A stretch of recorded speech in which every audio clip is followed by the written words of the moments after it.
you very much once more, His Highness, for receiving us right here in the palace. Thank you for coming. His Highness, you're one of the chiefs in Fako which we respect so much. I mean, chiefs in the Republic which we respect so much. And for some time now, we've had so many stories about His Highness. Some said His Highness was down. Some said no, His Highness has even gone abroad for treatment. But today we are live. What happened to Chief Molinge?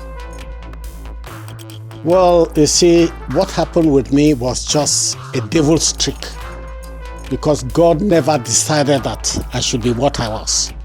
Now that I'm up, the Lord has decided to put the devil to shame, to say that you cannot hold a meeting to destroy my own creation when I've not decided when he has to come and meet me.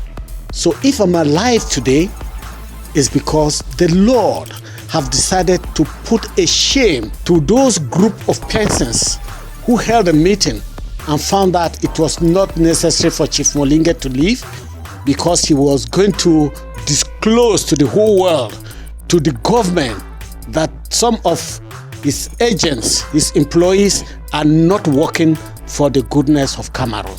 So they wanted me to die before time. But you see, God, as it is the creator. He's the one who decides for you. Those who were talking, they were talking foolish. They were not talking things of the spirit. They were talking things of human being, thinking that they can decide for people.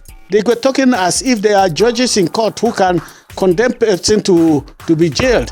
They were talking foolishly because they were talking about death, of which they know that it only in the hands of God. It's only God who can decide when you have to leave.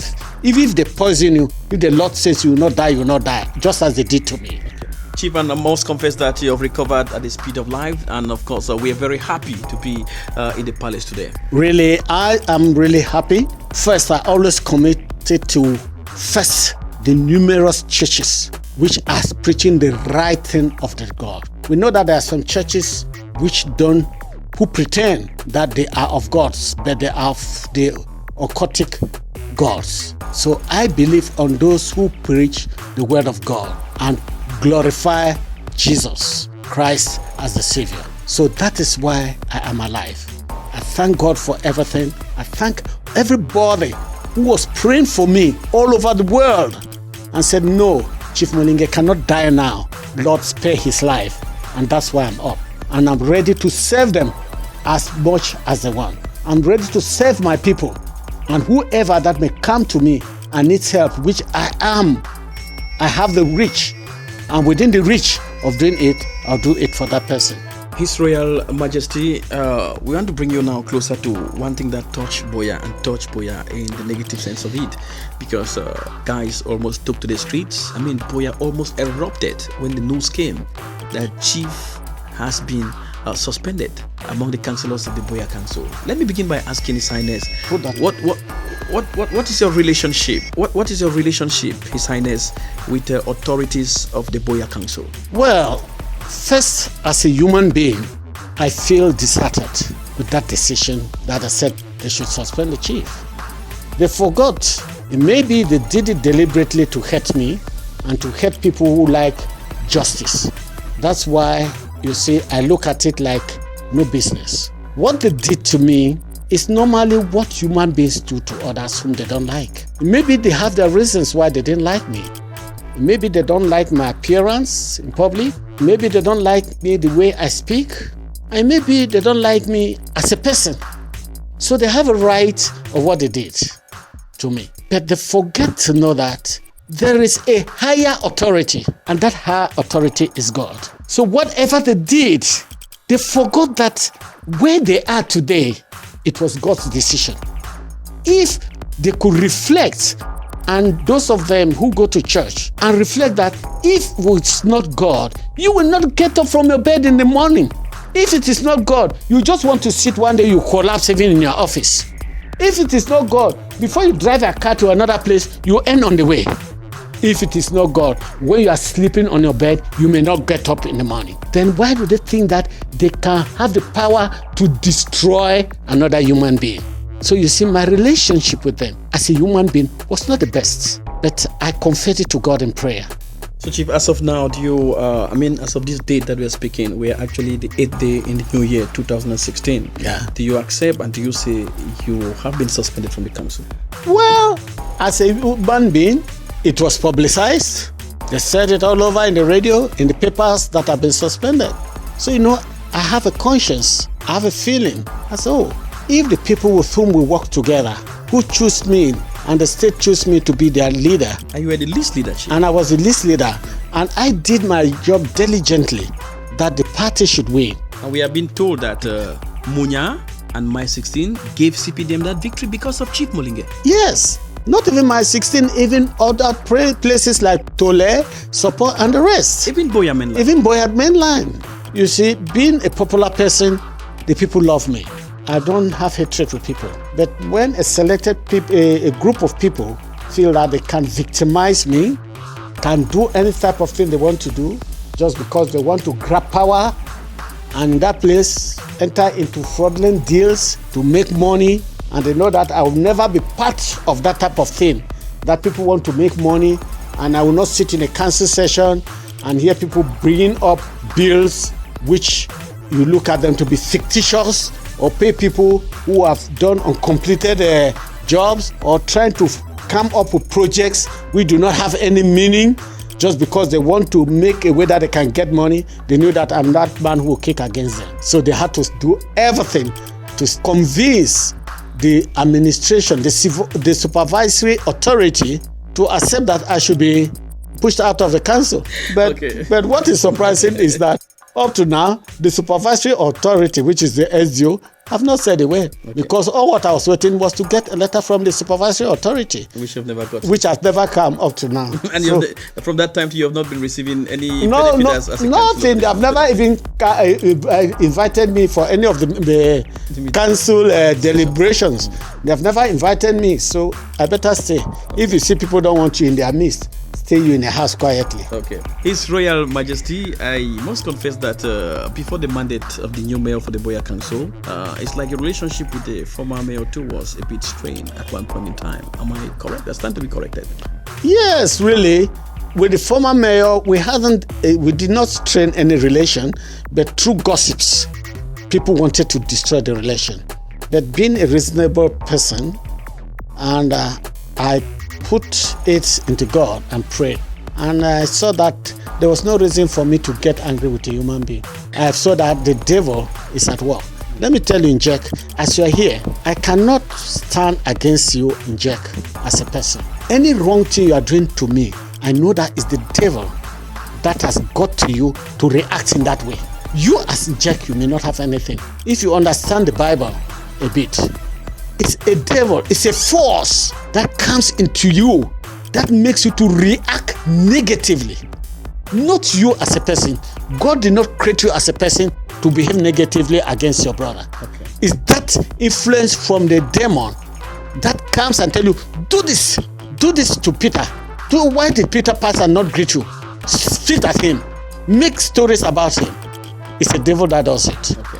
His Highness, let's get the beat out of the political cap, though we may come back to that and look at the Nakove that just passed on to eternity. And of course, who was actually laid to rest at his palace out there in Boya town. I want to begin by saying that I accept my condolence for losing one of yours. The paramount chief of Boya. Well, thank you very much. He was a very nice man, and may God give him rest in the bosom of Abraham. Some in Boya have criticized the way he was actually laid to rest. Some said it was not in concert with the tradition, and some have also said that there's a debate of how he was actually buried. You are one of the chiefs I must say we respect a lot in Boya, and those who have a mastery of the Mokwe language and the Mokwe culture. Chief, were you there, and did you hear some news about the burial of the Nakove? Jack, this is something very serious. Very serious, I say, because the Bakuri man has never buried his leaders at midnight or at night. I repeat, the Bakuri man has never buried his chiefs at night or at midnight since I grew up, from the days of my fathers. My father was a respected traditional ruler. He was a member of the Muea customary court and the rest. When he died as a Christian of the Presbyterian Church in Moya, and he was laid in his palace, and the people mourned and cried. The churches came and preached, seeing him laid down, and was buried as a Christian. Where this culture of burying Bakore chiefs at night came from, I will put you clearly, is a borrowed culture. It is not part of the Bakore people. The Mokwe man has never behaved in that way. This type of borrowed culture, I may associate it to people who want to get extra powers from the demonic royal. And they feel that is what they can do by trying to invoke the dead and get demonic powers to do dirty things. I condemn vehemently in words that any chief who died and was buried by this group of chiefs, they have tried to spoil his life. Although it was the body and the soul have gone, but there is a but, because it has never happened before. Let the families of the deceased take a decision and inform the village, and the village inform the chiefs. If they want to bury him in a Christian way, the family has a right to bury him. There is no law, no traditional law. I said no traditional law is in this Mokwe land that if chiefs are no more, they have joined their ancestors, they should be taken and buried at night. There is no law like that, and I don't agree with it, and I call upon the chiefs of the land, the elites of the land, to stand and condemn those group of chiefs who have decided to destroy the Bakore culture and tradition. Thank you. His Royal Highness, this is pushing us to ask the question, who is actually supposed to bury a chief? I mean a fallen chief. Who has the power to bury? Is it his fellow chiefs or his family? I mean his first family. Let me tell you, chiefs are human beings. Forget about the word chief. Chiefs are human beings. They come from a family, right? This acronym that is said is a chief is something attached to the person. But the person in name as David comes from the family. The word chief may come up from what he is as a position. That position does not mean that it is a group of people who have to go and bury him. Why should it be a group of people? The family have the right to bury their dead one. The chiefs will be there that their pair has gone, and they will gather there to pay him the last respect. That is all. They have to gather there to pay him the last respect because he's going. Just as the Christians will gather around to pay the last respect for a particular Christian who has gone to meet his Lord. There is no law concerning that. His Highness, we got the very strong terms condemning the way the late Paramount Chief Ikome was actually buried. Now let's move a bit out of that and then look at Muea. When you took over Muea, nobody knew about Muea. Under your reign, Muea today has one of the biggest markets in the entire Central Africa. I mean, people come from all over to shop in Muea. Muea has one of the best hotels named after you, King David Square Hotel Muea. Chief, we've described you and so many media, so many awards as a very successful businessman, a Mokwe businessman. What is the secret, His Highness? As I will always say, and I've said it repeatedly, whenever you have a vision of what you want to do, commit it to God. I repeatedly said it to so many people. Commit it in prayer. Is Chief Molinge a wealthy man? Well, at my level, I am APL, above poverty level. Okay. So I am wealthy in the sense that I don't owe people money. Yeah. I don't borrow money from individuals. Yeah. If I want to borrow money, I go to financial institutions who are very wealthy and beg for something for them to give me. And when they give to me, I also distribute and give to some underprivileged people. So I call myself a very rich man because the people I help, they are ones who have made me to be a rich man because they pray for me every day and God answers their prayers and continue to bless me to be what I am. His Highness, today you own a lot of assets as compared to your fellow chiefs. You own a beautiful hotel. You own other businesses in town. And one is tempted to ask, where did all this money come from? Is it from land? Oh, land is far-fetched from that. Before I built my first palace, was there anything about land? Nobody knew about land. But I built a very beautiful house with tiles on the walls, everything. 2 beautiful houses in the first palace. I was drawn in business. I had transport vehicles. I had a vehicle that they rode there, Johnny Just Come. It was a transportation vehicle. I had taxis that were running. I had a pickup. So you can see, I started doing business when they did not think of land. And that's where I had to get money. And when I started in business, nobody knew that one day it would be like that, but I knew how to turn the money. From there, I started building the hotel. After the transportation piece, I sold the vehicles and started building my hotel. I started building a police station. The government came in that a government cannot be renting a house for a police station in case the landlord comes tomorrow and tell the police to leave. The then delegate of national security came and saw it and was very impressed and said that therefore we should bargain and sell it.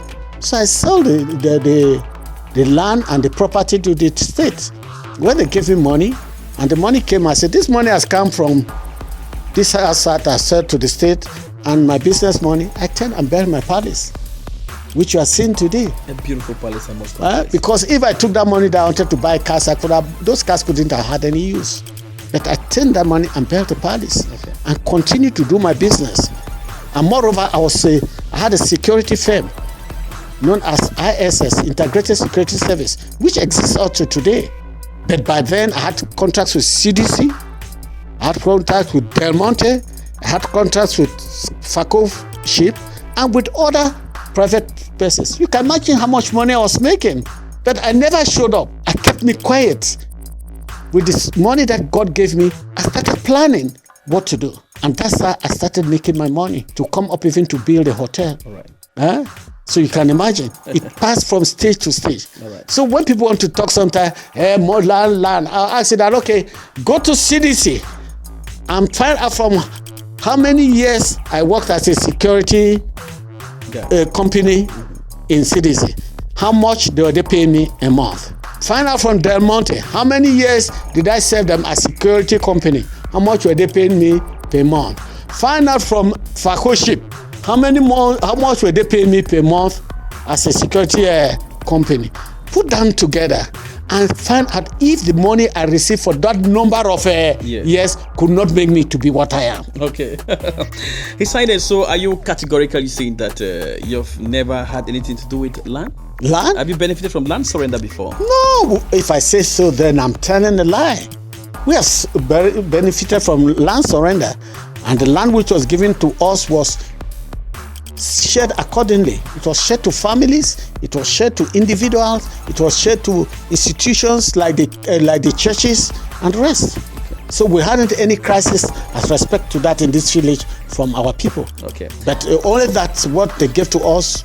You know what happened of recent, and that's why I'm not in good terms with the administration at a certain level. Okay. Because they went only to take what has been given to us and own it for themselves. I said, no, that's where the problem is. It's been referred today as black gold in the Mope land. I'm talking about land surrender. Yeah. And through the land surrender, some of your fellow chiefs have been given names. They refer to some of them as a RAF card chiefs because it's like every chief after the land surrender wants to own a RAF card. What's your stand on that, His Highness? Well, I say that once the devil is in control, even the right thing that the Lord wants to do for you, if you're not careful, it will vanish. I cannot see the reason why a chief, because he has been given land, that land is not meant for him. It's meant for the indigenous or the community, as we put it. Even if you sell the land, at least, you must think first of the development of your village. Just like in Muea. What did I do? When they gave us the few hectares of land that we had, I had to open up, build a catchment, build a water tank, bought the pipes, paid the labor to ensure that my people should have water. See the situation that Moea is suffering. where government is fighting to solve the problem of water. But I took that initiative, the land they gave, those people who came to that watered land, I told them, you must pay something because we need that money to do something to develop the village. And the people heard and paid. And that is what we have used to develop our community. We have open streets and rest of things, which some chiefs don't do that. They just feel that once you have it, just sell it. I don't want to quote communities where they don't even have streets to lead to the houses where they have given people land. Ridiculous when I look at it. Are you comfortable when they name some chiefs Africa chiefs? I don't like the idea. Chiefs are chiefs. They are your fathers. Even if they have made errors, we should call them and talk to them and advise them. Because if you call your chief, who is a chief? Is the head of a community. And what is the community? They are the people in that community. If they start disrespecting their chiefs by calling them rough cat chiefs, it's an insult to them. And I will not be happy or accept to hear a chief being addressed a rough cat chief. It is very bad to do that. So let people know how to address their chiefs, their traditional rulers. Let them treat them with some respect in language so that they can change. If not, they have a right to take their complaints to higher traditional rulers who are not involved in this matter so that they can call those chiefs into order so that they can change. His Highness, but do you agree that there are some chiefs who are not actually fully in mission? I mean, taking care of their people and villages. Yeah, that is true. I've received complaints from certain villages where the people have complained so bitterly about their chiefs. As a senior chief and a chief that so many other villages around here admire, looking at the development you have brought to Muea, what role are you playing to make sure that fellow chiefs can follow your example, His Highness? Well, we'll look at that in 2016. You know, for 2 years now, I've been bedridden. And within that 2 years, so many developments have come. New chiefs have been consulted, some have been enthroned, and the rest. So you see, to bring them together is you have to take time. Now, I am a senior chief, but the young chiefs can decide to say, this is the man they want their president. And that's what the administration will take.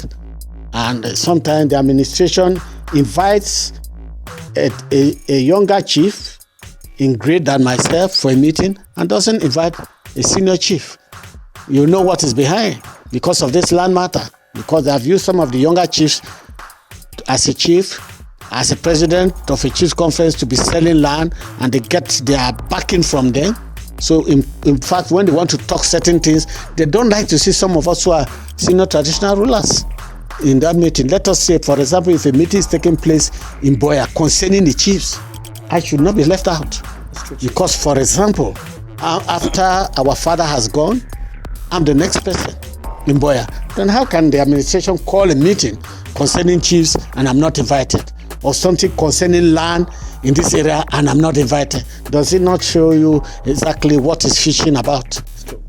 His Highness, you granted an exclusive interview with the CRTV Cameroon Radio Television, in which you spoke your mind during that interview. You actually said that some money were given to an administrator in Fako, and of course, who was holding the money till then. That interview was done some months ago. His Highness, is he still keeping that money? I mean the SDU. He's still giving it. You know, when I asked, my notables invited him, he failed to come. Some months ago, when I was even sick, because my notables were so bitter that how could the board of directors of CDC, in a decision that the administration should give 25 hectares of land for the expansion of this village, and we have put in 2.5 million, which the SDO Act as a technical fee for those who are going to do the surveys and the rest. Up to now, nothing was said. So my notables and the people came and met me. So I called the SDO and told him that I would like him to come and meet with my notables and explain to them why this did theirs, that he failed to talk up to date. How much was it, Chief? It was just 2.5 million. But you know, a poor people cry even for 25 francs. So that is what passed. His Royal Highness, once again, I want to thank you, listeners on radio. And of course, those of you who are listening to us right now via your YouTube across the world, we are with Chief Dr. David Molinge. He is a traditional ruler in Cameroon, one of the most respected in the southwest region, and I mean in the Grand Fako. And it's an exclusive interviews we're getting right here with the Chief. Now, Chief, we are actually in a country which we're hoping that it will emerge by the year 2035. You are the Chief of Muea, the biggest chief we have in Fako, the Grand Fako, and of course a member of the National Chiefs Council, and of course an influential member there. When you look at Cameroon emerging in Vision 2035, what's your take, His Highness? Well, it has a lot to do. The emergence of 2035 depends on you and me, and not on the President of the Republic. It depends on you and me. That is the population of Cameroon. We have to cultivate a habit of honesty among us to serve this nation. We must cultivate that habit, because without it, we will not have the fear of God. And if we don't have the fear of God in us, we'll continue to do wrong things. And if we continue to do wrong things, the emergence we are talking of 2035, we are just blowing an air that will just go to the desert, that will not bring anything to this country. That's why I say the contribution is that of every Cameroonian, and not the head of state. Because some people are very flippant when to talk about the country. The first thing they say, Paul Biya is there for too long. He said don't do anything. He's talking 235. Will he change in 235? Will he be alive? They talk what I said. You don't know his life. You don't know what God has decided that he's going to live. Right? So let us people stop talking things carelessly, especially if we are politically oriented. We should know what we talk in public for other Cameroonians to hear what we're saying. So what I'm pleading is that Cameroonians should have a conscience that would lead them to work hard, so that there should be an emergence in 2035. We should not walk in this our beloved country called Cameroon as if we are foreigners who have come to trade in our country and go away tomorrow. Just as how Nigerians were here, they have done their trade. Some of them have had their profits and have gone back to Nigeria. Let us Cameroonians believe that we are Cameroonians and we are there to develop our country. Let us take an example like Ghana. Ghana was a country that was impoverished for some years ago. You and me know it. We had the people that were mending shoes coming to Ghana, and whatever person they were calling them kong, because they were knocking the boxes and telling us we are shoe menders. But most of those people have gone back to their country. And just see, they listened to their head of state. And they went back to their country. They've tried to reason with the government of their country to see that they should be self-employed and self-determined to see what they can do to improve the generation in their country. See what Ghana is today. Ghana, the economy has come up very strong, and they are proud to call themselves any part of the world that they are Ghanaians. Why can't we also follow that way? Let us work hard and bring our country well. I should first congratulate the investors that we have now in Cameroon. You see, most of them who are investing, they are doing their best. Opening chantiers, doing this. In fact, that is the development of 2035 we're talking.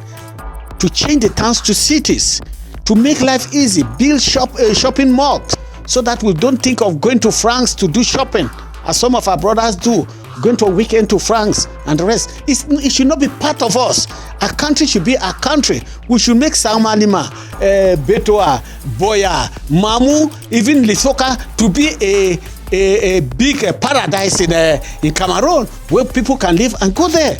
We shouldn't be thinking of leaving our country to go to foreign countries before we think that there is anything. His Highness, when one listens to your talk, one will get the impression that Cameroon is paradise on earth. Why is it? Don't you know that? Cameroon is paradise. We have food sufficiency. We have minerals. We have everything in this country. Some critics, His Highness, have blamed the bad government policies of doing business in Cameroon to be what is hindering our country's progress. You are an investor, you are a businessman, and you also see some of these opportunities. Is it easy, Chief, to do business in Cameroon? It is easy.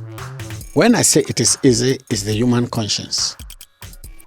It's the human conscience. Just believe that there can be a change tomorrow and business will flourish. And that was just all. Don't always see that, hey, we are suffering. Hey, this minister is chopping our money. He's there for 10 years. He's not that. Where will you change? If you are always grumbling and wishing that the country should be impoverished because there is a minister who is doing this or because the head of state is not doing it, don't you see the step that the head of state is taking? Sanctioning people. Don't we see that? If he can put a prime minister in prison, he can put a prime minister who was like his right hand in prison. Even chiefs. And other ministers, doctors, and the rest. Then what are you talking about? Let us give time. It is not easy to change a country automatically. It moves from step to step. And even errors have been done, and maybe to put somebody in prison also, there is a way to rectify it. You understand? Because some people will know that not every person who is in that situation had a crime as such. Some, it was because of political reasons. Other people victimized the person and the rest and had to do everything for that person to be in a situation. We know what is happening in the country. His Highness, we want to thank you very much for taking time to give this exclusive interview to us. Today is 8th day in the month of January 2016. But first, His Highness, when we entered your palace this morning, they told us you were at the conference hall. And when we came there, we met hundreds of young people, men, hundreds of them who gathered in the hall, and you were giving them a talk. What was that all about, Chief? Well, I was trying to make them understand that unity is strength and that peace begins from the youths. And that if the youths are not impeded, it will be difficult for development to take place. So I earlier brought an idea that all the youth groups must be together. I installed all of them. So we have about 15 youth groups in Muea. If I call, they come at any time. They are out for community labor, they are out for farm work, they are doing this, they're doing that, and they are cooperating. They have a wonderful executive with children with very bright ideas. That is how I took. Because I found that now that 2016 has started, first the youth were grumbling because the piece of land, the land that CDC left fallow, which I gave to the youths to be planting their crops, like maize season now, people planted granite, cocoyams and rest, and were living on that until when the Fako administration decided to take the land and cede it to another community. And then the chief of that community decided to sell the land and drove the youths out of the land, which could have brought chaos. I called the youths in the palace and told them that let them leave it. It's not good for them to go and start breaking blocks that people are building that the administration is going to take place. And that's why there's peace. I expected the administration to say, this type of thing, this land is within Upper Muea. Now that we're ceding this land to Bokaka or Moliko or Bomaka, it's a bad thing. Look at the youths are already reacting. And if the youths now move to the street and block the streets, it will be a terrible thing. The chief has taken time to calm down the youths, that let them leave it, the administration will take the appropriate action. But when you look at it, I became instead to an enemy to the to the administration. Instead for them even to say, hey, I think God has blessed us to have a chief who can talk to the people. He can talk to the youth, talk to the population, and they will keep quiet and they will obey the government instructions. Instead, they tell me to be a persona non grata. You can see what it is. His Highness, is it a tradition for you that you receive your youths, the youths of Muea, in this great number? And we're told by one of them there, that the chief gave us 500,000 CFA francs to support our activities. Chief, is it a tradition for you? Well, to me, it's the heart. It's not only the youths that I do. I give money, I buy food items, I give to the widows, I give even to the blind. In fact, to the underprivileged. It's the heart that God has given me. That's why I even sponsor some. If you go to the University of Moya, you find children that I'm sponsoring there. It's not that because I have so much money, but just because that if I have a little and somebody is in need, it's better I help the person. You're also a very strong supporter of culture, His Highness. Recently, you gave 550,000 CFA francs to support the Southwest Cultural Festival that took place in Fako. You were even acknowledged by the minister who came, who I heard said people like you are very few and should be encouraged. And recently, you're planning to organize another cultural jamboree right in Muea, bringing together young children who can express in the Mokwe through songs, rhymes, and other things. Where are we with this project, His Highness? Well, this project is coming up in February, but we shall start talking about it from the second week of January, because I want the Mokwe children to learn how to sing in the Mokwe language. In that way, they'll be able to learn the language very well. You know, Boya subdivision, which is meant of the Mokwe people, is highly cosmopolitan. And most of our children now prefer to speak in English, most of it in Pidgin English, and which is very discouraging to some of us. So when I looked at it, I said, what way can I use? In which way can I help only one child from Boya subdivision who is coming mostly from these cosmopolitan villages to speak in the Mokwe language very fluently? And the Lord said, do the competition. And that's why the competition is coming out. All right. So it's going to take place in February? In February. Okay. His Highness, there are so many citizens or dozens of Muea who are listening to you right now. I mean, out of the country and even at home. What message you have for young Muea children who are abroad, who have the money to invest? What do you want to tell them, His Highness? Is it time to come back home and put money? Oh, yes. Let them come back home. Come back home. Don't worry. Whatever thing is happening, we know that God is in control. Come back home. You have land by the grace of God, and you will invest. You build your houses. If you're in America, make Muea America. If you're in London, make Muea London. Come back home and come and see me. We shall look for everything. The government of Cameroon will not look quiet to find Muea children who are stranded in America, all over the world, that they want to come back home and they say there's nothing. The government can still create a place for you, I'm sure. His Highness, I want to thank you very much. But maybe before we leave you, any particular message you want to add? Well, my message is a message of encouragement to all my people in the town and to fellow Cameroonians and to people listening to me in other countries, is that you should have the spirit and believe that courage. You should have courage in whatever thing you do. Have the fear of God and have courage. Permit me to say congratulations for the Big Quarry project. Thank you very much. It is coming up very soon. By the grace of God, we shall be happy. What is Chief David Molinge's hobby? Well, my hobby, as you see, especially when I was strong, my hobby was to go to football pitches and see people play good football.